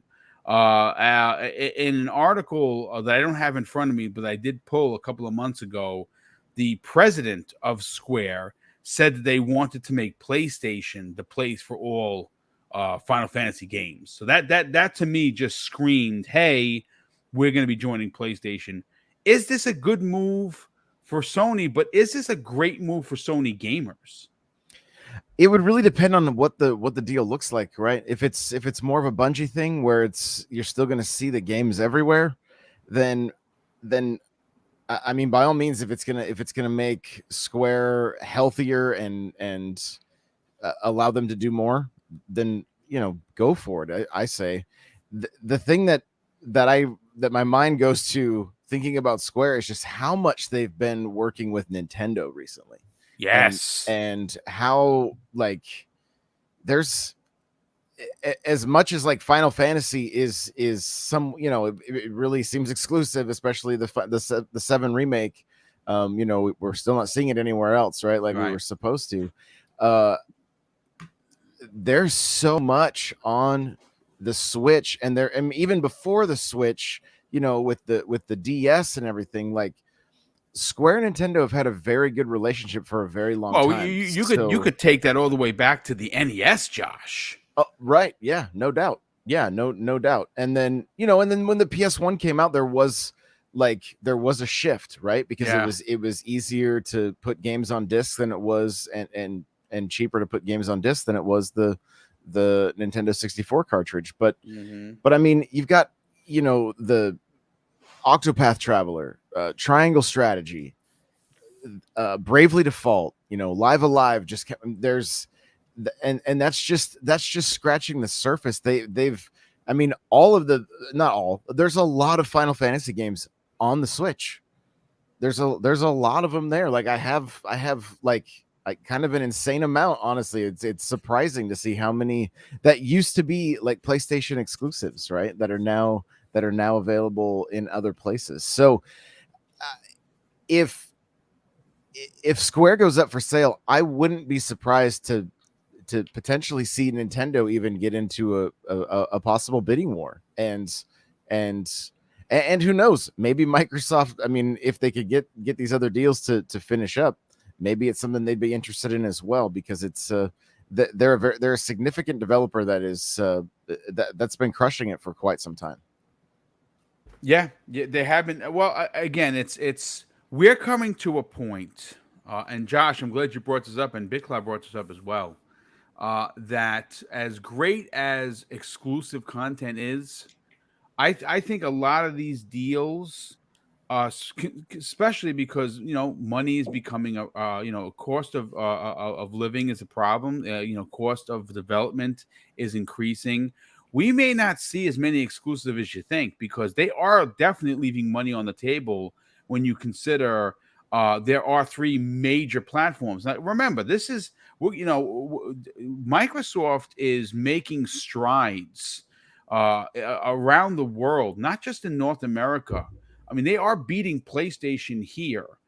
They are okay, so they're not beating PlayStation yet in Japan, and I don't know if they will, but they are becoming a part of the conversation. And when you put yourself in the zeitgeist of the conversation, it's really hard for you not to bring a game out for consoles A, B, and C when your only hardcore of console A is gonna buy it. And I think that's something that we could potentially see, but I think that this would be a big get for Sony. Sony is circling the wagons, and they're doing that, folks, because why are they doing that? They're doing it just because they want to be a part of the conversation? No, Microsoft has been unchecked. They bought Bethesda, and everyone was like, wow, the biggest sale in gaming history. And then they shocked the world, ladies and gentlemen. And at the end of this year, first party games like Call of Duty are going to be first party. Now, they are going to be on multiple consoles and platforms. They've already said that. But think about that for a second. So they're going to own King. They're going to own Blizzard. They're going to own Activision, which has a ridiculous amount of incredible studios that right now are stuck. They're stuck in a salt mines. Shout out to Kay Asante for always saying that about working on Call of Duty. Wait till Raven Software gets a chance to say, hey, what do you folks want to do? Oh, we want to do another X-Men Legends, or we want to do a Singularity 2, which is, I keep going back to Singularity. Folks, I'm telling you right now, do me a favor. You trust Boom? Go out and get yourself a copy of Singularity by Ravensoft. I am telling you right now that game still slaps, and it's an Xbox 360 game. One of the best games that company, that development house has ever put together, and Microsoft owns that IP. That would be amazing to see them come back with, I don't care if it's a remake of the original or bring us a sequel after a remake, whatever. But Fuzzy, let's bring you in on the conversation here before we announce the next four winners of the contest for today. I think that this is a big deal. A lot of people are poo-pooing it as, well, it's Square, and I don't care about Final Fantasy. And I hear you, because I honestly don't care. Final Fantasy 7 is all I care about. And I'm still disappointed it's not coming on Xbox, but I have it for PlayStation. So, I got to play it there, and I'll finish it there. It is what it is. Is this a big deal to have Sony potentially lock up this very, very popular Japanese RPG maker? I mean, it would definitely help their bottom line as far as, keeping that particular franchise associated with their brand. They're already shored up their legal team, so there is some more potential bigger purchases on the horizon for them. But I kind of have a little bit of the mindset of, they're already getting the milk for free. Why buy the cow? But in the grand scheme of things, they could still stand to make the overall profits from the sale of those games, or just have it where this can help bolster their subscription service with having some of the earlier titles in that subscription service as well. And then they reap the rewards of more subscribers and so forth. But there's a lot of other companies out there that I think might be another good get for Sony. Obviously, Capcom would be huge for them, and considering like what Big Cloud was saying with the whole fighting scene, I mean, the only one that wouldn't be potentially owned by them, which hey, they could still beat Microsoft to the punch, would be NetherRealm at that point as far as a fighting game, or in the Guilty Gear as well. But Sony seems like they want to shore up, like Big Cloud was saying, esports and things along those lines, things that will get more eyes on the brand, things that will potentially bring more players to that brand that are beyond just the casual, Call of Duty player and so forth. So I think Square would be a good pickup for them. I'm kind of amazed that there's not as much talk about them acquiring like Ubisoft or something to that effect. But I have a off the wall prediction on who picks up Ubisoft, but that we'll save that for another time. But yeah, I think it would be a good get for them. I'm kind of surprised it hasn't already occurred. I mean, especially considering when they sold off Crystal Dynamics and Eidos Montreal. I thought that was like, oh, well, that was the prerequisite. It was like, get rid of your I was your right there with weight. you. I said it's coming within weeks. I agree. So I would have thought that this would have been something that would have been broadcast like a month or two ago. But hey, it still could potentially happen. There's so many rumblings in the background about it. So many things point to this direction that they will acquire or come into some sort of deep partnership type of thing.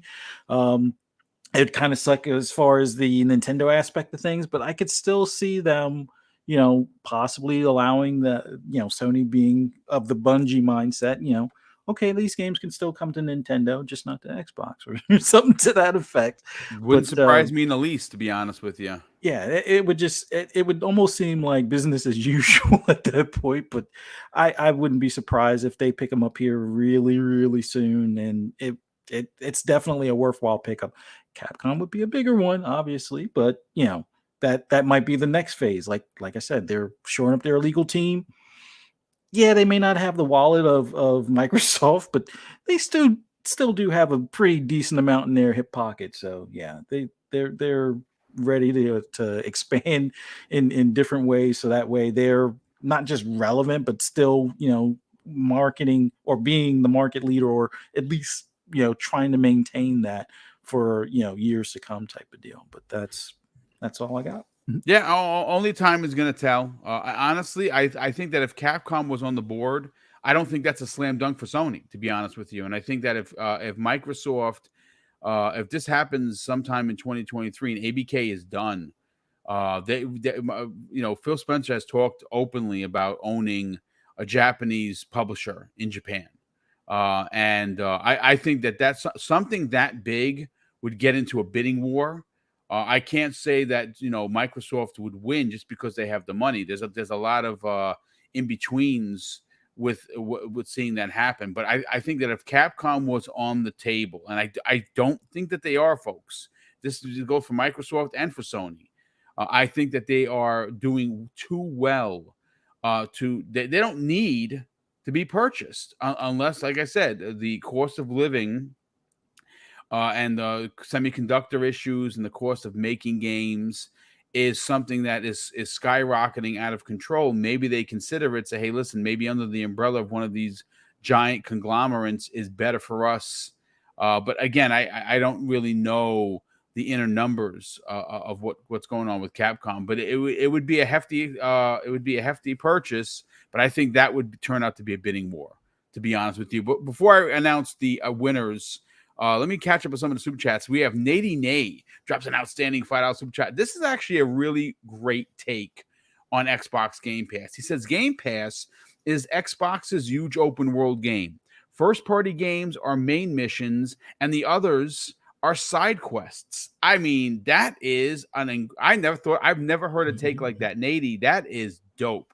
That is a really smart and well thought out take on it. Thank you for the super chat. Bunty, good friend of the program, says, Wagwan, Boom and panel. Happy, thank God it's Friday. Indeed, my brother.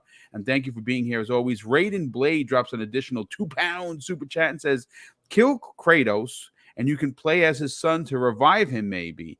That's a possibility for sure. RWK_88 drops a $2 super chat and says, Arkansas and Xbox have something in common, a drought. Yeah, I mean, it's unfortunate, brother. It is a bit of a drought. But like I said, Xbox Game Pass has been delivering. And again, maybe not every game is for you, but if you're subscribed, you cannot argue the fact that there are things to play. Raiden Blade drops 2 additional super chats. One of £2. He says, Callisto Protocol is day and date with Game Pass, I believe. I don't think so. I think that is a Sony marketed game. I think that Microsoft has a shot with Dead Space, not Callisto Protocol, because it was on the Sony show, and I'm almost positive that they have the marketing rights. If Sony has the marketing rights, then it's definitely not dropping into Xbox Game Pass because Sony paid for the marketing rights.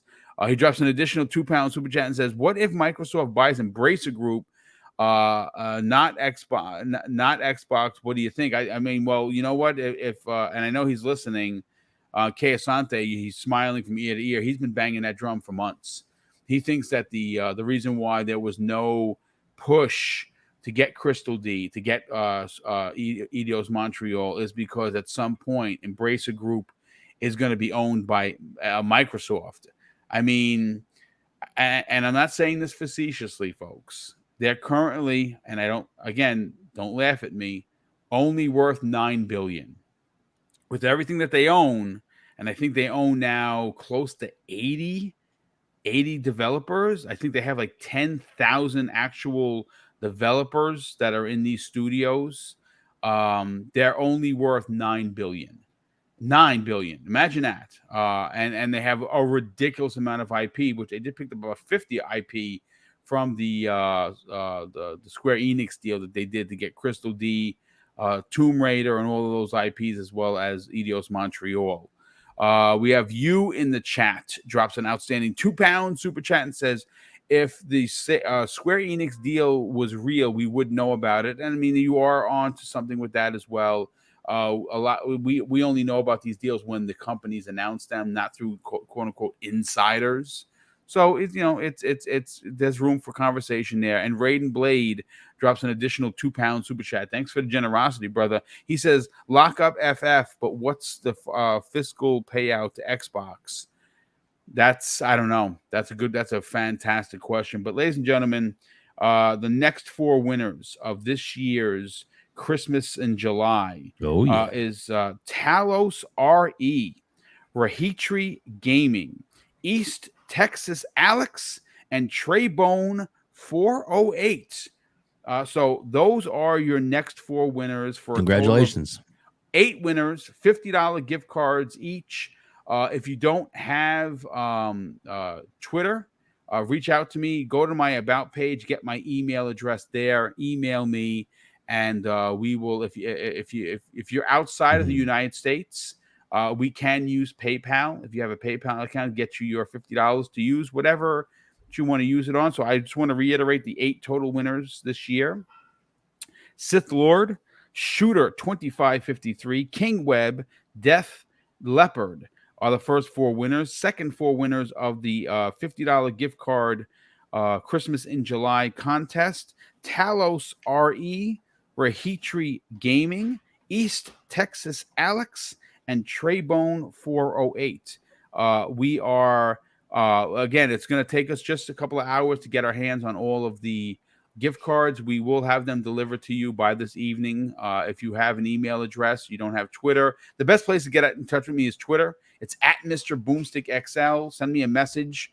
Even if I can't see it originally, I will open it, and I'm probably will give you a follow, but I can get you the code that way. And the other safest way for us to make sure that we're not being bamboozled or scammed is to use PayPal.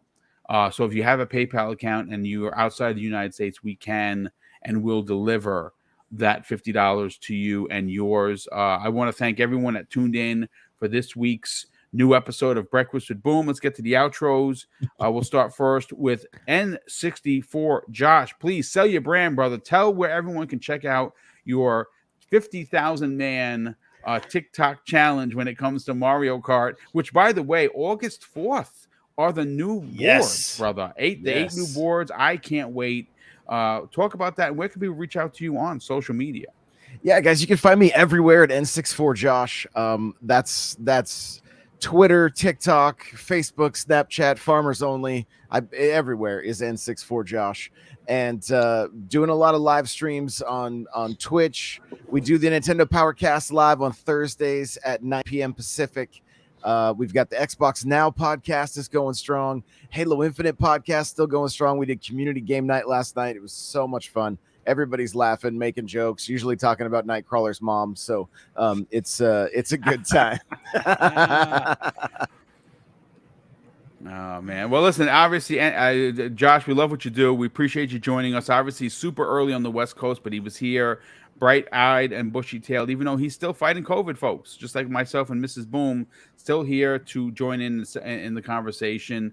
Web Dave, sell your brand, brother. You just did a monster interview. I want you to tell everyone about where they could check out interviews with myself, BitCloud Gaming, Fuzzy Belvedere. Everybody on the panel. Everybody on the panel right now I've interviewed, and it's they're all up there right now, and they're all fantastic. I did want to make one quick point because you didn't get to me, which I understand. On Square Enix. Sorry, brother. That's all right, dude. No. Just wanted to make one thing. A lot of people are saying, why would Sony want to buy them? When they're getting getting all this great exclusives already. And the big reason they would want to is so that Microsoft doesn't get a hold of them. That's true. That's a great point, because Microsoft, they are still looking for, and they would love. They've tried before, and I guarantee you they would try again, and it would could become a big bidding war if it came down to it, because they can throw a lot of money, a lot more money than Sony can, quickly at Square if they really wanted to. They could overpay and justify it if they really wanted to. I don't think they will, but I think it's something that could be done. So anyway, that was my point on that. But yeah, man, got a lot of great interviews. I just did one which will be coming out Monday with Daniel McGee, one of your new panel members, and he's a very fascinating gentleman, and definitely should check out that interview. Goes up Monday. I've got another one scheduling working on. Miles Dompierre is another interview working on. That's a good one. I love Miles. We're going to get that worked out here in the next couple of weeks. And but thanks again for being here, man. I'm so glad that you're feeling better. And everybody, please hit the like and subscribe button. It doesn't cost anything to subscribe to this channel. Let's get Boom to where he needs to be. Thanks, guys. Thank you, Dave, and I apologize. My God, my head is just not in the game. Dude, I definitely appreciate you being here as always, Dave, and I definitely appreciate the last commentary on it. And it does make sense. You're onto something for sure. They don't want Microsoft getting a hold of it. They certainly don't want Microsoft getting a hold of it, but they don't want to lose it to like a Tencent. They don't want to lose it to an Amazon or an Apple, which we know all of these places, Amazon, for instance, they're going to be getting into the gaming business sooner than later. Maybe not so much Google anymore, but that train's over. that trend. Well, Google does what they do. They start something and they kill it. But listen, speaking of which, BitCloud Gaming, sell your brand, brother. What you got going on this afternoon, and more importantly, where can people reach out to you on social media? You can find me social media, Twitter, BitCloud Gaming. Web Dave, always a pleasure. Had a blast talking with you on your show. Definitely go check out his channel. Good dude. Fuzzy, you already know. Boom, it's always a pleasure. I try to be here. It's been busy. Appreciate it, brother. Outside of everything. But you guys will find me later on today, 5 p.m. Eastern Standard Time. My channel, BitCloud Gaming, RGT Podcast. We're 5 p.m. right now, at least until September. We're going to be pushing that to 7. So it's going to be going to a later show later on. But for now, this is where we're at. We're at 5 p.m. Going over everything, including the obviously the leaks for PlayStation, everything of that nature. And when you don't see me there on YouTube, you'll find me at lordsofgaming.net, and you'll also find me occasionally at IGN doing something such as the creator playlists situation, which I'm a curator for. So shout out to IGN for that opportunity. But you guys want to create your own playlist, a lot of cool stuff happening over there. They're building a community over there, so you guys can be more creative, express your your creativity, but also show the world, what's your top 10, what's your favorite games of all time type of thing. They're actually doing that and really doing a cool job with it, and making that really accessible to everybody. I think a lot of you will like it and the finished product and when it's officially done with everything, including the other features. So that's what I do on the other on the sidelines as well. But Appreciate everybody. If you haven't hit that like button, go right ahead, hit that like button. You guys can check me out again, Big Cloud Gaming YouTube, and you guys enjoy the rest of your week. Thank you, brother. Definitely appreciate it. And Fuzzy Belvedere, sell your brand, brother. Tell everyone where they can get the best racing news on your YouTube channel. But more importantly, what other shows are you on, and where can people reach out to you on social media? Well, just want to thank you for having me on. It's good to be back here. Hopefully between you and Josh, y'all, get a good recovery here. And I know Big Cloud kind of went through this not too long ago as well. So it's always good to see you guys recovering and getting stronger each day and whatnot. But man, oh man, for all of those out there, we're Terminators. We don't get taken out. Y'all going nice. Brother. No, but for everyone out here in chat and everything, and everyone that watches this later on, thank you for joining us. For anybody that wants to hear my ramblings on anything gaming related, just follow me on Twitter at Fuzzy_Belvedere. You can also follow my YouTube or join my YouTube channel, Fuzzy_Belvedere. You can also find me on the Xbox Factor podcast. Xbox Ultimate on Friday at 9 p.m. tonight on Fun Speculations channel. Shop Podcasts on Saturday at 9 p.m. Eastern time on PTK Blam's channel on Saturday, and on Monday FSP on Fun Speculations channel at 10 p.m. Eastern time on Monday. And then back here again on Breakfast with Boom with the panel. And man, looking forward to next Friday morning. Thank you guys. Yeah, thank you very much. And real quick, I just want to address something in the chat that's kind of rubbed me the wrong way. Dustin Lambert says something, seeing censorship in the comment section. Listen, Dustin, here's the thing, brother. This is my show, and I run it how I see fit. And if you're going to talk politics, then you're not going to be allowed to talk that on the show. We don't talk politics here. Xbox, what I remember his name was, he got blocked because he's a bit of a troll. Xbox has trolls too, and just because I'm an Xbox guy doesn't mean I allow someone to be a knucklehead and spew ridiculousness. And if you want to be a part of that crew, then you can unsubscribe. You don't have to be in the chat. You don't have to leave a comment. You don't have to be a channel member. You have to do nothing. You don't have to show me any love whatsoever. I work real hard on this channel, and it's 100 each and every show. If you feel that me timing out or blocking people for stupidity is a problem, then should I block you? Because I'll do that right now. Losing your sub is not going to make me cry at night. Will I be disappointed? Sure, but don't come at me on my own show and tell me about censorship. There is not more an open content creator than I am, and everyone is welcome. What's not welcome is stupidity, and I will not stand for it. And if you want to be a part of that crew, continue it, and I'll block you as well. Thank you again, folks. Sorry about that last rant. Like I said, I get real touchy when it comes to people making accusations about censorship and us doing a certain thing. If you've been following this channel for as long as we've been around, we love and accept everyone, but we do not accept stupidity. And if you're going to talk politics, then you're not going to be in this chat because there's no room. We're here to talk about gaming. We're not here talk about conspiracy theories or vaxxed or not vaxxed. We're not doing that. But ladies and gentlemen, thank you again for supporting Double Barrel Gaming with your views, supporting Double Barrel Gaming with your channel memberships, and of course, your super chats. A big congratulations once again to Sith Lord, Shooter 2553, King Web, Def Leopard, Talos RE, Rahitri Gaming, East Texas Alex, and Traybone 408. Some of you have already gotten to me in the DMs. I will get you those by this afternoon. All you gotta do, only information I need, super simple.